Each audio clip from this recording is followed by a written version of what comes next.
Hi, welcome to our channel of IGNOU audiobooks, Indira Gandhi National Open University, School of Social Sciences, SOSS. Certificate Programs. Certificate Program on Life and Thought of Br. Ambedkar, CLTA. Bug 101 Br. Ambedkar, Thinker, His Time. Block-1 Life World. Unit 1 Formative Years of Ambedkar's Life. 1.1 Objectives. This unit would enable you to understand Ambedkar's early life, Ambedkar's parents and relations, Ambedkar's childhood education, and India of the 19th early 20th century. 1.2 Introduction. In this unit we will emphasize on Ambedkar's early life, parents and relations, and childhood education. This is first unit of this block, and rest unit will provide details on Ambedkar's young life as well as his experiences at abroad and in India. Devi Dayal, who worked as a personal assistant to B.R. Ambedkar for more than 8 years, sums up Ambedkar's life this. To write Babasaheb's biography was not easy. He was such an outstanding personality. He was versatile. He was an amalgam of world's top talents.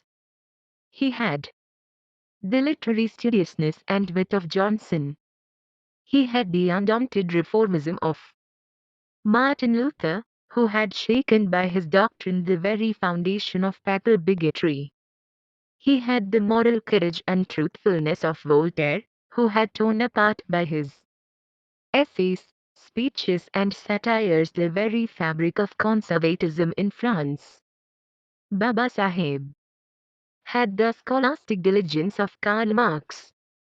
He had the intrepidity of Bonaparte, patriotism of Lincoln, and of Garibaldi. He had the eloquence of Burke, and competence of Bismarck. Above all, Babasaheb had the loving kindness and compassion of Lord Buddha, and his prophetic vision as well. Endowed with these myriad virtues, Babasaheb was too complex a character for me to describe. Dayal. 2001, 38. Given the insight that Ambedkar had a complex character, how do we approach his life and ideology? Today Ambedkar symbolizes different persons to different people. Hindu nationalists call him anti-national, Hindu fundamentalists call him a savior of Hindu society, Neo-Buddhists believe him to be an incarnation of Buddha. And for millions of Dalit across the country he is the symbol of their struggle and their hope. As a member of Dalit community, Ambedkar championed their cause and fought relentlessly throughout his life to ensure equality, social justice, self-respect and freedom for them. Ambedkar thus stood for social liberation, economic emancipation and political advancement of the downtrodden millions, a task never undertaken by any high-caste Hindu leader with as much vigor and force. To know more about Ambedkar, let's go back to the pages of Indian history and unravel some of the facts of his life and career. 1. 3. Ambedkar's early life. Bhimrao Ramji Ambedkar, 1891 to 1956, popularly known as Baba Saheb to millions of Dalit across India, was born at Mho, military headquarters of Wars, a military town close to Indore in central India, on 14 April 1891. He was the 14th child of Ramji, Sakpal and Bhimabai. Ramji came from a well-off Mahar family from the Ratnagiri district of Maharashtra. Ramji's father Maloji Sakpal was a retired military man. Like his father, Ramji also joined the military and rose to the rank of Subedar Major in the 2nd Grenadiers. He served as the headmaster of a military school for 14 years, and after his retirement in 1893 on a pension of Rs. 50 per month, he settled down at Dapoli in the Ratnagiri district. In 1894 he was re-employed as a storekeeper in the Public Works Department, Ratnagiri, and was later transferred to Satara. Ambedkar was fortunate to have good parents. His father was industrious and devotional by nature. He was stout, impressive, generous and voluble. He offered prayers in the morning and evening, when invariably his children joined him. He also read the Ramayana and Mahabharata and recited devotional songs by Marathi saint poets like Morapant, Muteshwar and Tukaram. Such regular readings and recitations of epics and songs had a deep impact on his children from an early age, so much so that Ambedkar would often quote Tukaram in many of his writings and speeches in later years. Ramji also had other exceptional qualities. He was a confirmed teetotaler and never touched meat. When young, he played cricket and football very well and continued to enjoy good health. He was a contemporary of Mahatma Jyotiba Phule, who was the founder of Satya Shodhyak Samaj, the truth-seeking society, and the pioneer of anti-caste movements of non-Brahmins in Maharashtra. As a friend and admirer of Phule, Ranji worked hard to address some of the social problems of his time and society. In 1892, when the British government issued orders banning the recruitment of Mahars in the Indian Army as a result of a petition by the upper castes, Ranji took a letter protest against the order. He mobilized people and with the help of Justice Mahadev Govind Ranade drafted a petition and submitted it to the government to rescind the unjust order. Many years later Ambedkar found a copy of the petition in a bundle of his father's old papers. Ambedkar's mother Bhimabai came from Mubad village located in the Thana district of Bombay state. The family was comparatively rich. She was beautiful with a fair complexion, a broad forehead, curly hair, round glowing eyes and a sharp nose. She was very kind and caring.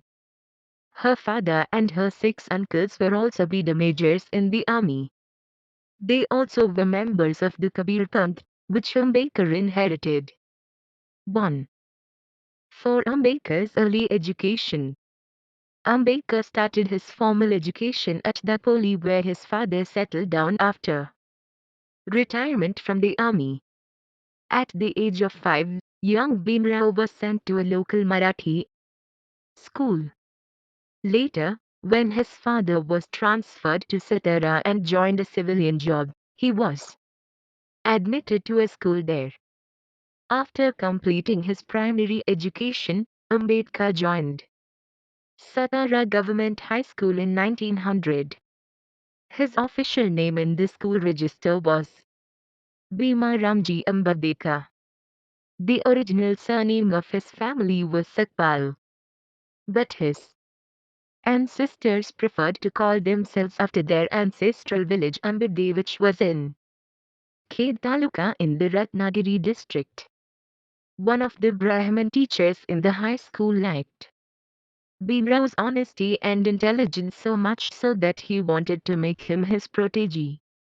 The teacher was kind and obliging. He would often share his food and advise Bhim to work hard and set a high goal in life. As a mark of love and respect to his teacher, Bhimrao began to call himself Ambedkar and throughout his life remained grateful to him. When Ambedkar went to England to attend the Round Table Conference in 1930, the teacher sent him a congratulatory letter. He must have been proud to see Ambedkar. progressing so well in life. But Ambedkar had to face the stigma of untouchability from the very beginning of his life. In fact, before Ambedkar arrived on the political scene, caste oppression was extremely harsh because of the orthodox Brahmanism prevalent then. Physical contact with the untouchables was said to be polluting, and worse still, even their shadows were considered defiling.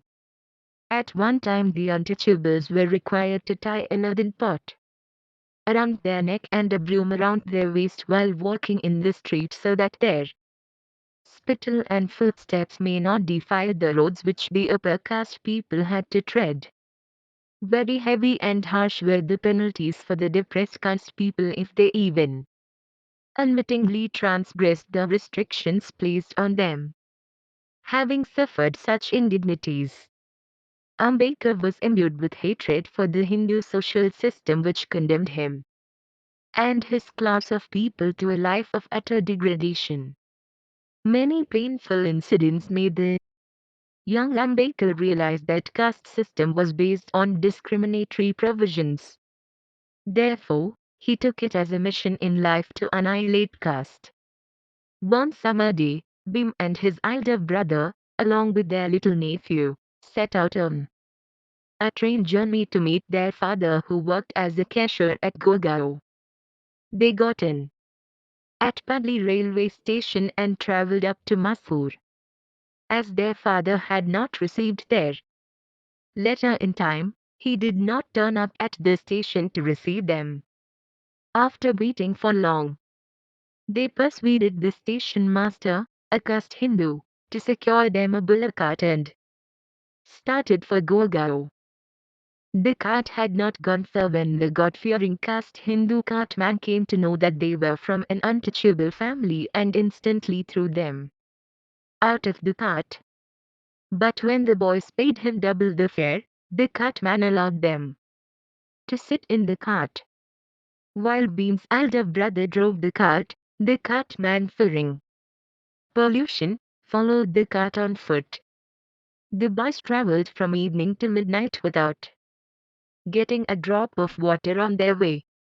Whenever they requested people to give them some water, people either pointed to some filthy water or asked them to go away. This was the first rude shock for Bhim, a realization that he belonged to a family of untouchables, who according to the Hindu caste rules were degraded to eat and drink filthy things. A few days later Bhim, as a mark of protest, was seen drinking water from a public place. When the upper castes caught him, he was beaten black and blue. Later Bhim discovered many more barbaric rules of the caste Hindu society towards the so-called untouchable population.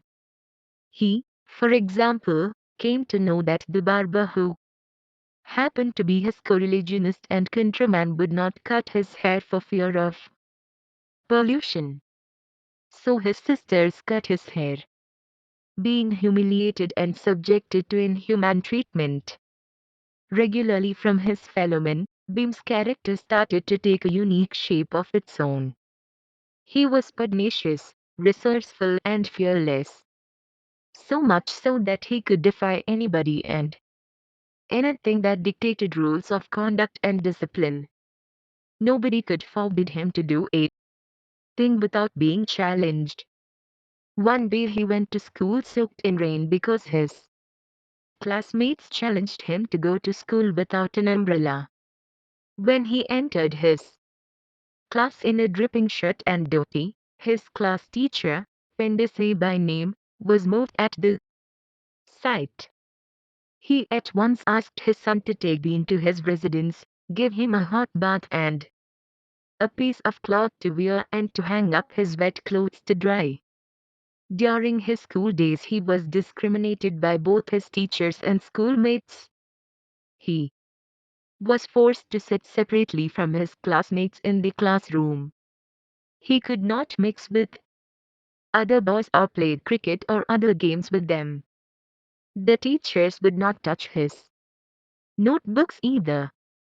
Perhaps one cannot do better than to quote the Ninja Kir, Ambedkar's biographer, in order to understand Ambedkar's bitter experience during his school days. He and his brother were usually made to squat in a corner of the class on a piece of gunny cloth which they carried to school.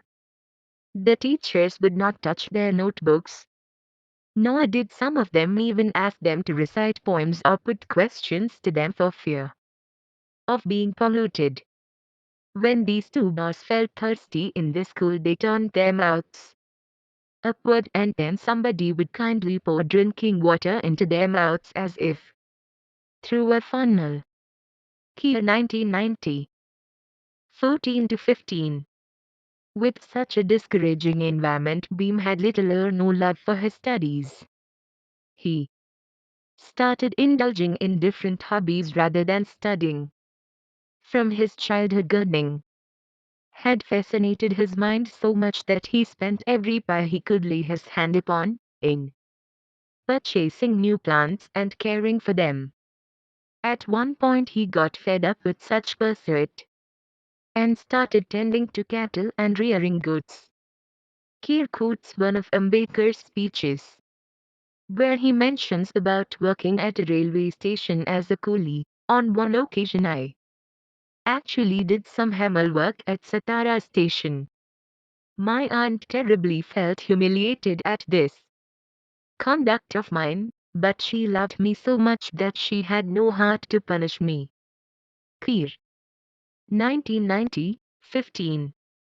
His family situation also made Beam become tough. After his first wife passed away, Ramji, Beam's father, married a second time.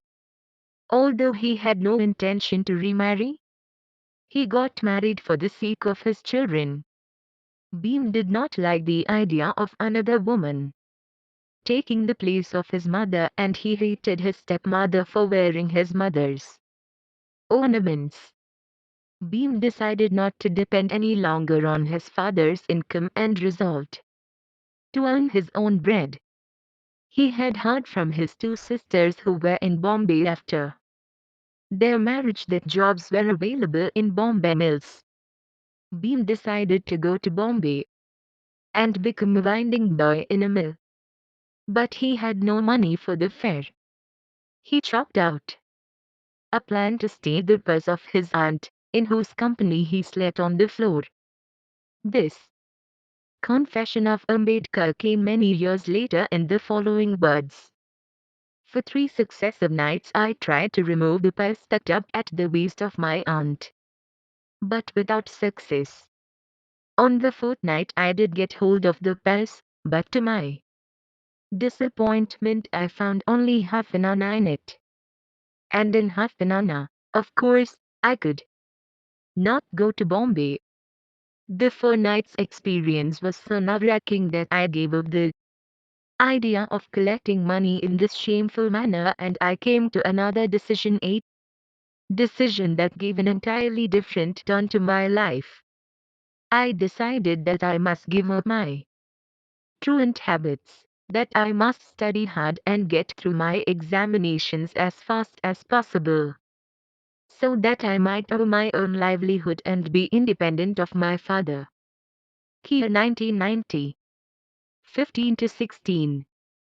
From that day onwards, Beam gave up all his irregular habits and activities and became so diligent in his studies that his teachers, who were disappointed in him earlier, now advised his father to give him the best possible education.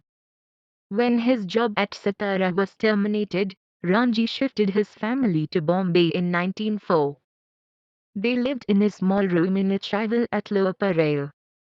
The chival, situated in an area where only the mill workers lived, had the atmosphere of the underworld. 2 of his daughters had already got married and settled down in Bombay. They helped Ramji from time to time. Ramji got his sons admitted to the Maratha High School. He received Rs. 50 for his monthly pension. Such a small amount of money was never sufficient for supporting his family's needs. And yet Ranji was determined to educate his children. Bhim in the meantime had made a lot of progress in his studies. He did very well in English as compared to other subjects. After a few months Bhim was sent to Elphinstone High School, which was one of the leading schools in Bombay then. Though Bhim studied hard, he continued to face difficulties. The one-room shower had virtually no space. The room was full of domestic articles and utensils. It was smoky and crowded. But Bhim had to adjust to this situation. He slept on a quilt. Near his head lay a grindstone huddled next to the wall, and a she-goat lay panting near his feet. He woke up very early morning and studied in the light of a flickering oil lamp with no glass cover. In spite of all the difficulties, Bhim was very regular and punctual to class. Compared to Satara High School, Elphinstone High School gave Bhim some respite from caste discrimination. Being a Mahar, he could not play cricket at Satara, but in Bombay, there was no such restriction and he could play games as much as he wanted. But the atmosphere in this school was not free from casteism. One day his class teacher called upon Bhim to come to the blackboard to solve a problem. Instantly there was a uproar in the class. The caste Hindu children used to keep their tiffin boxes behind the blackboard. Fearing that their food would be polluted when Bhim touched the blackboard, they rushed to the blackboard and moved their tiffin boxes aside. Bhim felt humiliated. The school also did not allow Bhim and his elder brother to take up Sanskrit as a second language. According to Hindu laws, the lower castes and women had no right to read and write Sanskrit because it was considered to be the bhasa, the language of the gods. So, Bhim and his elder brother had to opt for Persian instead. After many years, Ambedkar, of course, studied Sanskrit partly by himself and partly with the help of some Sanskrit scholars. After pursuing these two classic languages for years, he held the opinion that Persian stood no comparison with Sanskrit because the latter was the golden treasure of epics, the cradle of grammar, politics and philosophy, and the home of logic, dramas and criticism. Notwithstanding such deliberate insults and humiliations by the caste Hindu society, Ambedkar worked hard and excelled in his studies. Of course, some broad-minded human beings came to help him in his endeavor. He passed the matriculation examination from Elphinstone High School in 1907. This was certainly an uncommon achievement for an untouchable. The event was therefore celebrated by his community. They called a meeting in Bombay to felicitate Bhim Rao for his success. S.K. Bole, a well-known social reformer, presided over the meeting. Krishnaji Arjun Keliskar, another social reformer and a well-known Marathi writer, also attended the meeting. Charmed by the hard work and perseverance of Ambedkar, Keliskar presented him his latest book, Life of Gautam Buddha. This Ambedkar got exposed to Buddha's life and philosophy at a very early age. It was a coincidence that towards the end of his life he embraced Buddhism, leaving Hinduism for good. 1.5 Summary. Born into a modest Mahar family, Ambedkar had to face several hurdles from the beginning of his life. Even if he had good parents and helpful relatives, caste rule starred his younger years. He had to face many obstacles to get his early education. But due to hard work and perseverance he could overcome those obstacles and finally succeeded in passing matriculation. In sum up, we have learned Ambedkar's early background of life and education. Thank you. Subscribe to our channel for more updates, and we will see you with the next chapter.